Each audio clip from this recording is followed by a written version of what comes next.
নমস্কার প্রিয় ভিউয়ার্স, দেখো আমি আজকে কিছু কত কিছু রান্না নিয়ে তো আজকে বানাইছিলাম হলো গিয়া ভাত, বটবটি আলু ভাজা, পনির আর খাসির মাংস। দেখো আমি পনিরটা কীরকম করে বানাই, তোমরা কীরকম বানাও আমরা একটু জানাইও। তো আমার একজনে কইছে পনিরটা ডেলি সেম খায়, আজকে একটু বেলেগ খাইতে, তো আমি বেলেগ বানাই দিলেছি কীরকম নিজের স্টাইলে। আর দেখো পনিরটা আমি ডেকে রাখছি, পনিরটা ভাজছি না ডাইরেক্ট দিলেছি। আর এদিকে খাসির মাংস বানাবার লেগে সব জোগাড় করে দিলাম। দেখো পেঁয়াজ, আদা, রসুন, কাঁচা লঙ্কা সব একলগে পেস্ট করে লিছি, আর কয়েকটা পেঁয়াজ কুচি দিলেছি মাংসের উপরে। আর যেটা পেস্ট করছিলাম পেস্টও দিলেছি, দিয়া হলদি, লবণ, জিরা, ধনিয়া সব দিয়া একলগে মাংসটা মাখি লিছি, মাখি একটা সময় ঢেকে রাখছি।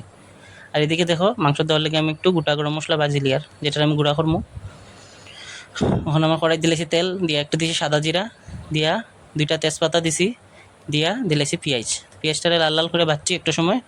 ভাজার পরে লো ফ্লেমে ভাজছি, যাতে পেঁয়াজটা জ্বলে না কিন্তু ফ্রাই হয়। তো দেখো পেঁয়াজটা ভাজা হয়েছে, দিলেছি মাংস, মাখা মাংসটা। তো মাংসটা দেখো মাখার পরে এখানে কয়েক টুকরো আমি পেঁপে দিছি। পেঁপে দিলে খাসির মাংসটা খুব জলদি সিদ্ধ হয়। আর দেখো আমার মাংসটা রেডি। গরম মশলা যেটা করছিলাম এটাও দিলেইছি। দেখো আমি ভাতও লইছি।